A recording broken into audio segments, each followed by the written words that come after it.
तो पिछले वीडियो में हमने सेक्शन फार्मूला के बारे में सीखा था, जिसके थ्रू हम किसी भी दो पॉइंट के थ्रू बनने वाली लाइन के अंदर अगर कोई पॉइंट दो सेक्शन में उसको बांटता है, मतलब दो लाइन सेगमेंट में उसको बांटता है, तो उस पॉइंट के क्या कोऑर्डिनेट होंगे उसको निकालने का फार्मूला सीखा था। इसके अलावा अगर हमें वो पॉइंट पता हो तो किस रेशियो में बांटा है ये बता सकते हैं हम, ये भी हमने इसी के थ्रू सीखा था। आज इसी से रिलेटेड कुछ मॉडिफाई क्वेश्चन को सोल्व करेंगे, जैसे कि जिसमें हम स्टार्टिंग कर रहे हैं एग्जांपल नंबर 8 से। Example number 8, find the coordinate of point of trisection of line segment joining the point A and B. यहाँ पे दो पॉइंट ए और बी है, अब हमें ट्राइसेक्शन हुआ है इसका, तो पॉइंट पता करने। तो जिन पॉइंट की वजह से ट्राइसेक्शन हुआ है उन पॉइंट को पता करना, उसके कोऑर्डिनेट पता करने। मतलब सपोज करें ये ए पॉइंट है और ये बी पॉइंट है। अब ट्राइसेक्शन मतलब होता है कि ये जो लाइन है वो 3 इक्वल पार्ट्स में डिवाइड हुई है, मतलब एक कुछ यहाँ पे और दूसरा कुछ यहाँ पे लगा होगा, तब जाके 3 इक्वल पार्ट में बटेगी। अगर ये सारे सारा बराबर है तो ये 3 इक्वल पार्ट हुए। और हम यही जानते हैं कि किसी लाइन को 3 इक्वल पार्ट में बांटना हो तो 2 बार काटना पड़ेगा। यहाँ पे कोई 2 पॉइंट होंगे ऐसे, इसका नाम लिख देते P और इसका नाम रख देते Q। तो अब हमें P और Q दोनों के कोऑर्डिनेट्स निकालने। लिखते let P and Q divide AB into 3 equal segment. अब ये ये दो जो पॉइंट है PQ, इसने यहाँ पे इन तीनों को इक्वल सेगमेंट में बांटा है। इसी हिसाब से हम लिख सकते हैं AP ratio PP equal to 1:2। ऐसे ही होगा। देखो ये तीनों बराबर है, मतलब इसकी जितनी वैल्यू है उतनी इसकी वैल्यू है, उतनी इसकी वैल्यू है। अगर ये x है तो ये भी x और ये भी x है। अगर AP और PB साथ में लेंगे, इनका रेशियो लेंगे, तो ये तो x हो गया और ये 2x हो गया। और अगर इनको डिवाइड करोगे तो 1:2 आएगा। ऐसे ही अगर तुम देखोगे एंड यहाँ पे लिखते हैं 100, इसके थ्रू पता पड़ा हमें से। तो जब Q के लिए निकालेंगे हम तो AQ रेशियो QB, जिसकी हमें जरूरत पड़ेगी, इक्वल टू हो जाएगा। अब इस बार ये x और x 2x और ये हो जाएगा x, तो 2x अपॉन x मतलब 2:1। ठीक है। अब इनकी जरूरत क्यों पड़ी हमें? क्योंकि जब हम इस पॉइंट को निकालेंगे तब हमें रेशियो की जरूरत पड़ेगी ना, m1 और m2 की वैल्यू। तो उसके लिए हमने ये निकाला। अब इस Q पॉइंट के लिए हम चाहते हैं तो अगर हम P निकाल चुके होते तो 1:1 करके इस पॉइंट का यूज करके भी निकाल सकते थे। तो अगर वो तुम करना चाहो तो कर लेना। हम स्टार्ट करते हैं। ऐसा करते हैं हम अगले वाले क्वेश्चन में उसी तरीके से कर लेंगे, P की हेल्प से 1:1 करके निकाल लेंगे, तो दोनों तरीके पता पड़ जाएंगे। 4P, इसके कोऑर्डिनेट मान लेते हैं हम x1 y1। x1 equal to formula हो जाएगा m2 x1 plus m1 x2 upon m1 plus m2। अब m2 उसकी वैल्यू यहाँ पे देखो, हम बात कर रहे हैं पॉइंट P की, और पॉइंट P ने A B लाइन, हम A और B का यूज करने वाले हैं, इसलिए ये वाला जो m1 है वो हमारा 1 हो जाएगा और जो m2 है हमारा 2 हो जाएगा। तो अब वैल्यू पुट करें, m2 मतलब 2, x1 मतलब a का जो पहला x कोऑर्डिनेट है वो मतलब 2, प्लस m1 जो कि है 1 इंटू x2 जो इसका कोऑर्डिनेट है b का -7 अपॉन 1 और 2 होता है 3, इसको यूज कर लेंगे। 2 2 जा 4 plus minus minus 7 1 7 upon 2 plus 1 3, और 4 माइनस 7 करेंगे तो आएगा माइनस का 3 अपॉन 3, इसको सोल्व करेंगे तो आंसर आ जाएगा माइनस का 1। तो x1 की वैल्यू आ गई है हमारे पास -1। अब y1 निकाले तो सेम फार्मूला लगाएंगे, तो हमारा वैल्यू आएगी m2 same 2 into y1 -2 plus m1 1 y2 4 upon 1 plus 2, solve करें -4 प्लस 4 अपॉन 3, -4 प्लस 4 तो होता है 0 अपॉन 3, इसका मतलब आएगा 0। तो y1 की वैल्यू हो जाएगी 0। तो जो हमारा P पॉइंट है उसकी कोऑर्डिनेट तो हमें मिल गए -1 0। अब हम Q के कोऑर्डिनेट्स निकाले तो लिखे अपन 4q। इसके कोऑर्डिनेट्स को माने अगर हम x2 y2, तो यहां पे लिख सकते हैं x2 y2।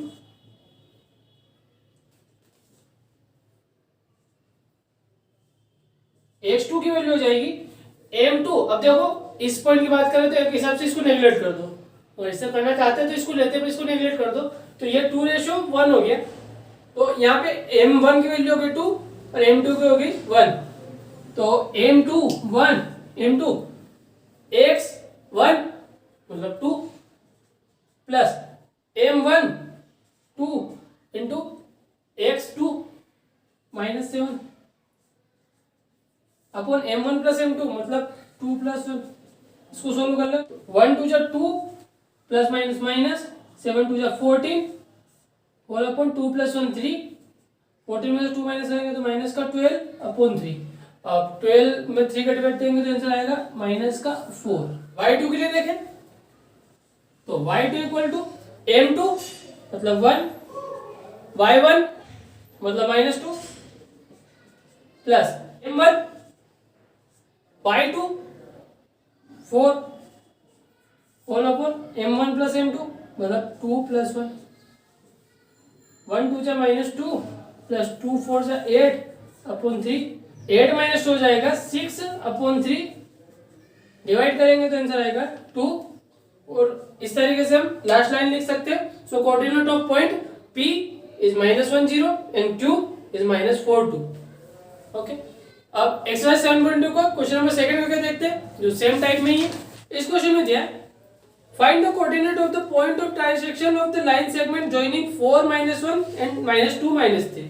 तो ये दोनों पॉइंट इस बार वापस दिए, क्वेश्चन के हिसाब से इसको भी ट्राइसेक्ट किया गया, उनके कोऑर्डिनेट निकाल लें। तो इसे वापस हम ए और इसको बी मान लें, और वैसे का वैसे ही इस बार भी माने। पॉइंट है ए और ये है बी। अब 3 ट्राइसेक्ट हुआ है, मतलब 3 इक्वल पार्ट में बटा है, तो 2 पॉइंट इसके ऊपर आएंगे जिसके थ्रू ये बटेंगे। इसको मान लेते P, इसको मान लेते Q। तो लिख देते हैं late P x1 y1 and Q x2 y2, जिसका अपन ने कोऑर्डिनेट को इमेजिन किया है, divide AB into 3 equal parts या 3 इक्वल सेगमेंट। अब निकाले पॉइंट P के लिए 4P x1 y1 P divide AB into 1:2। ये 3 इक्वल पार्ट है, मतलब तीनों x है, और P के थ्रू देखोगे तो ये पार्ट x और ये x प्लस x मतलब 2x हो जाएगा ये पूरा पार्ट। तो 1:2, अगर x और 2x को डिवाइड करोगे तो आंसर आएगा। तो उनको m1 m2 मिल गए। अब निकाल के देख लेते हैं। x1 के लिए निकाले तो फार्मूले के हिसाब से लिखे तो m2 x1, m2 की वैल्यू है 2, x1 की वैल्यू है 4।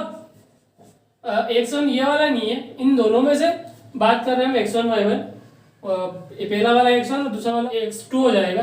और ये तो हमें अननोन है, वो वाले के लिए लिखा है। और अगर ऐसा प्रॉब्लम हो तो इनके जगह और कुछ लिख देना, इसको xn yn, इसको xm ym या ऐसा कुछ और भी लिख देना, 3 4 या वो किसी नंबर से शो कर सकते हो, कंफ्यूज हो रहे हो तो। प्लस m1 मतलब 1, x2 मतलब -2 whole upon m1 plus m2 मतलब 1 प्लस 2, 4 2 जा 8 -2 1 जा -2 अपॉन 2 प्लस 1 3, 8 -2 होता है 6 अपॉन 3, डिवाइड करेंगे तो आंसर आएगा 2। अब y1 के लिए देखें, वापस सेम फॉर्मूला, m2 मतलब 2, y1 -1 plus m1 1, y2 -3 upon m1 plus m2 1 plus 2, 2 into -1 minus का 2 प्लस माइनस माइनस 3 1 जा 3 अपॉन 3। अब -2 और -3 होता है माइनस का 5 अपॉन 3। तो हमें P के कोऑर्डिनेट्स मिल गए, जो कि हम लिख सकते हैं। So coordinate of P is 2 - 5 upon 3। अब इस वाले क्वेश्चन के लिए कहा था हमने कि अब Q को निकालेंगे हम, तो यहाँ 1:1 का यूज कर सकते हैं। अगर हम P का यूज करें तो अगर हम p का यूज करेंगे तो हमें -5/3 मतलब थोड़ा फ्रैक्शन आएगा, तो ये फ्रैक्शन थोड़ी सी प्रॉब्लम क्रिएट कर सकता है, पर भी एक बार करके देखते हैं। नहीं समझ में तो इस जैसे ही कर लेना इसी a पॉइंट के लिए। अब लिखे हम 4q x2y2 q divide pb। देखो q pb को डिवाइड कर रहा है तो pb को किस रेशो में डिवाइड कर रहा है, 1:1 में। ये भी x था, ये भी x था। अगर हम बात करते a पॉइंट मानते और एक b पॉइंट मानते तो ये होता था 2:1, पर अभी हमने बात करी 1:1 की, मतलब p पॉइंट लिया इसलिए a पॉइंट नहीं ले रहे। तो अब ये हम करेंगे x2 की वैल्यू के लिए वापस से फार्मूला सेम लगाएंगे, पर अच्छी बात इस बार ये है m2 और m1 दोनों 1 है, और अगर 1 और 1 का मल्टीप्लाई करते हैं तो सेम आंसर आता है। और इसी कारण से इस बार हमें इसका m1 और m2 को मल्टीप्लाई करने की जरूरत नहीं पड़ेगी, अपॉन में 2 आ जाएगा। तो हम लिख सकते हैं, और इन दोनों की वैल्यू 1 है तो x1 प्लस x2 अपॉन 2, ठीक है ना।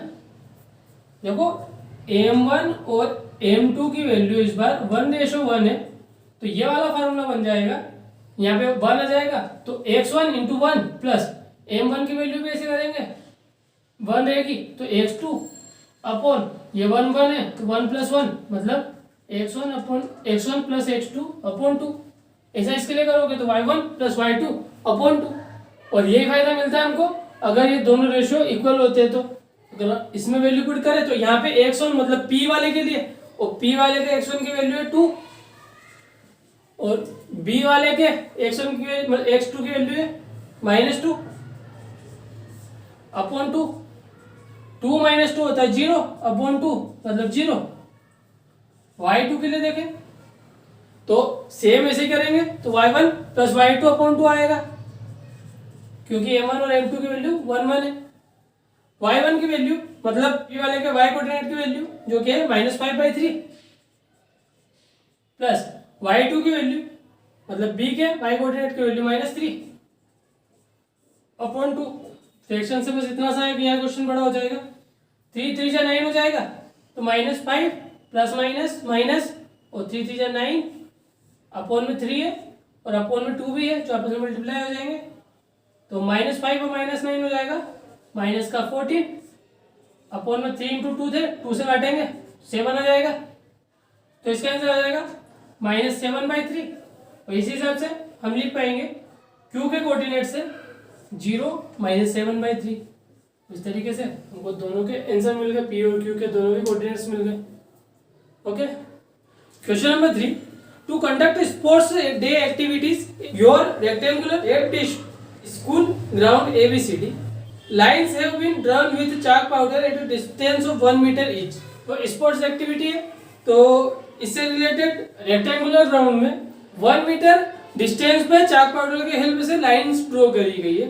100 flower pots have been placed at a distance of 1 metre from each other along AD। तो AD जो कि वर्टिकल लाइन है उसमें 1 मीटर डिस्टेंस पे 100 फ्लावर पॉट्स रखे गए, शोन इन फिगर, जो अपन फिगर में देख सकते हैं। अब इसके अंदर बताया गया कि Niharika runs 1/4 distance AD on the second line. तो निहारिका ने 1/4 डिस्टेंस AD की कवर करी है। तो अगर हम AD की वैल्यू देखें तो यहाँ पे AD लाइन पे 100 फ्लावर पॉट रखे हुए थे, वो सारे के सारे 1 मीटर की डिस्टेंस पे थे। तो स्टार्टिंग वाला 1 मीटर, फिर दूसरा वाला 1 मीटर, ऐसे टोटल मिला के लास्ट वाला हो जाएगा, अगर पहला वाला 1 और दूसरा वाला 2, तीसरा वाला 3 मीटर हो जाएगा स्टार्टिंग से, 1 की डिस्टेंस इस कारण से।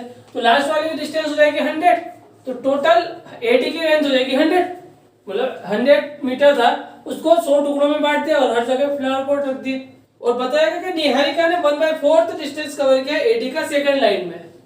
तो distance cover by Niharika equal to 1/4 of AD, जो कि क्वेश्चन में दिया गया कि AD का 1/4 कवर किया है और AD की लेंथ आ रही थी 100, इसका मतलब उसने 25 मीटर कवर किया होगा और ये सेकंड लाइन में थी। प्रीत रन 1/5 द डिस्टेंस AD, तो प्रीत ने 1/5 ऑफ AD कवर किया, मतलब 1/5 इंटू 100, और इसको सोल्व करेंगे तो 20 मीटर आएगा answer. On the 8th line and post the red flag, ये 8th लाइन में थी। What is the distance between both the flags, हमें दोनों फ्लैग्स के बीच की डिस्टेंस निकालनी है। तो सबसे पहले जैसा लेसन हम पढ़ते आ रहे उसी हिसाब से अगर हम इसको कार्टेशियन प्लान के हिसाब से बांटे तो हम दे सकते हैं कि जो AD है, जो लाइन हमको दे रही है फिगर के अंदर, वो तो जाएगी वाई एक्सिस, और जो चौक आउटर से लाइन मैंने रखी थी उसे एक्स एक्सिस मान सकते हैं क्योंकि ये इक्वल डिस्टेंस पे। और अगर ऐसा है तो दोनों फ्लैग की अगर पोजीशन पता करें तो कोऑर्डिनेट हो, तो निहारिका ने फ्लैग पोस्ट किया था क्योंकि ग्रीन फ्लैग था तो उसके कोऑर्डिनेट हो जाएंगे एक्स एक्सिस, मतलब जो चौक पार्ट वाली लाइन थी उसके हिसाब से वो सेकंड लाइन में थी इसलिए 2, और वाई एक्सिस के हिसाब से वो 25 मीटर तक पहुंची थी इसलिए 25। ऐसे ही कोऑर्डिनेट ऑफ प्रीत ने जो फ्लैग पोस्ट किया था वो था रेड फ्लैग, और प्रीत थी 8th लाइन में क्योंकि एक्स कोऑर्डिनेट हो जाएगा, और उसने 20 मीटर कवर किया था जो कि वाई कोऑर्डिनेट हो जाएगा। अब हमें इन दोनों के बीच की डिस्टेंस निकालनी है तो काफी इसी तरीके से निकाल सकते हैं डिस्टेंस फार्मूला से। Distance between green and red flag equal to under root x2 minus x1 का whole square plus y2 minus y1 का होल स्क्वायर, मतलब 8 माइनस 2 का होल स्क्वायर प्लस 20 माइनस 25 का होल स्क्वायर। 8 माइनस 2 मतलब 6 का square 36 plus 20 minus 25 मतलब minus 5 का square 25।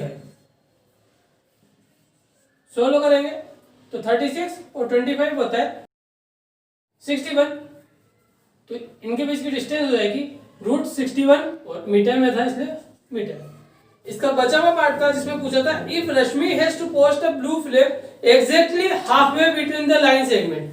अब एग्जैक्टली बीच में रश्मि एक फ्लैग पोस्ट कर रही है, इसके बीच में, तो इन दोनों फ्लैग्स के बीच में, ग्रीन और रेड फ्लैग के बीच में, where should she post her flag, तो कहां पे उसको फ्लैग पोस्ट करना पड़ेगा ये बताना है। तो अगर दोनों के बीच में कुछ डिस्टेंस ऐसी है उसके बीच में पोस्ट कर रही है और इसी कोऑर्डिनेट निकालना है, तो एकदम बीच में होने के कारण से ये दोनों की लेंथ बराबर हो जाएगी, मतलब जो रेशो होगा वो 1:1 हो जाएगा।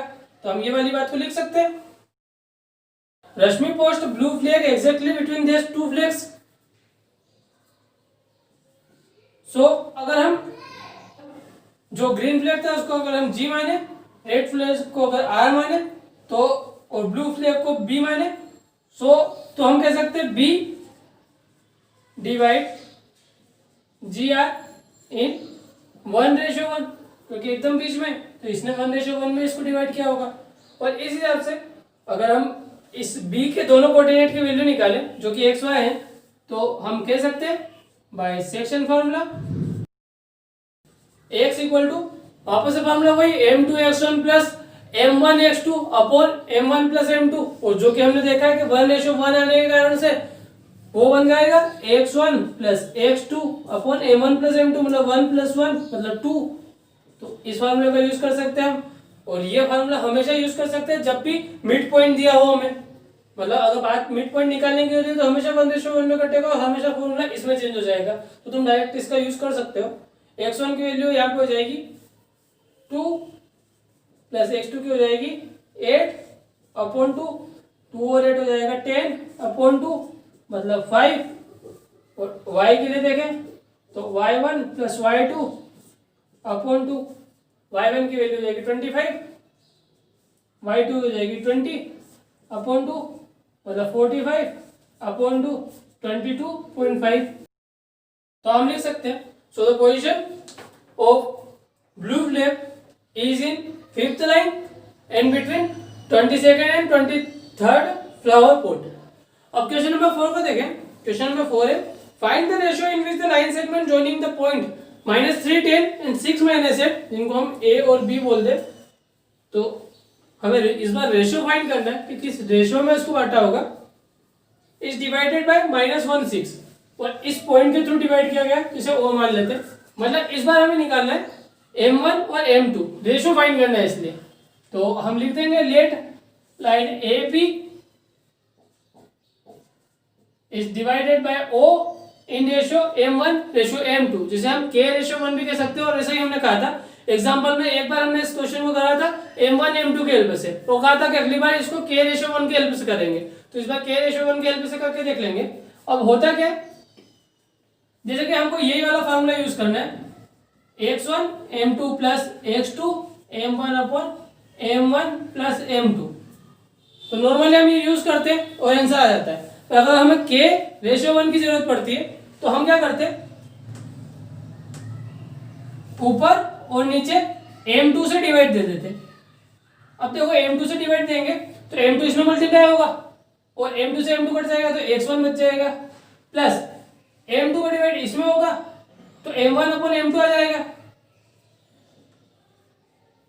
x2 के साथ में, होल अपॉन m2 का m1 में डिवाइड होगा तो वापस से m1 अपॉन m2 आ जाएगा, प्लस m2 का डिवाइड m2 में होगा तो 1 आ जाएगा वैल्यू। अब हम यहाँ पे मानते हैं कि k की वैल्यू है m1 अपॉन m2 और ये जो रेशियो फाइंड करना है हमें, मतलब k की वैल्यू फाइंड करनी है, तो हमें m1 और m2 की वैल्यू पता पड़ जाएगी। तो हम m1 अपॉन m2 की जगह k रखें तो हमारी वैल्यू हो जाएगी x1 plus k x2 upon k plus 1। इस फार्मूले का यूज अभी करने वाले, और चाहो तो वही फार्मूले का यूज कर सकते हो जैसा कि हमने इससे पिछले वाले वीडियो में एग्जांपल में किया था। Let point of divide A be in ratio k/1 bye section formula. इस o ने डिवाइड किया है इसलिए जो o का पॉइंट है -1, या सबसे पहले फार्मूला लिख लेते हैं, ax इक्वल टू k/1 के लिए कर रहे हैं तो k/1 है तो m2x1 मतलब हो जाएगा 1 यहाँ पे आ जाएगा इंटू में x1 के, प्लस k इंटू में आ जाएगा x2 के अपॉन k प्लस 1। अब x की वैल्यू हमें मिली है -1, x1 की वैल्यू -3, प्लस k x2 की वैल्यू है 6 अपॉन k प्लस 1। तो डिवाइड से मल्टीप्लाई में, तो k प्लस 1 का -1 से मल्टीप्लाई होगा तो -k -1 हो जाएगा, यहाँ पे -3, यहाँ पे हो जाएगा 6k, -k को इस साइड में कर देते हैं और -3 को इस साइड में, तो -3 प्लस का हो गया, -1 यहाँ पे ऑलरेडी था, -k इस साइड में प्लस k का हो जाएगा तो 6k प्लस k हो जाएगा 7k, और 3 - 1 होता है 2, तो इसी हिसाब से k की वैल्यू हो जाएगी, या मल्टीप्लाई में 7 था इस साइड में डिवाइड में चला जाएगा तो 2/7, और k की वैल्यू थी m1 अपॉन m2, मतलब यहाँ पे जो m1/m2 है वो आ जाएगा 2/7, और यहीं पे हमारा क्वेश्चन सॉल्व होता है। अगर ये तरीका समझ में नहीं आया तो नॉर्मल तरीका यूज करते वो कर लेना, नहीं तो ये बना इस तरीके से पूरा, ये भी बता दिया। ओके।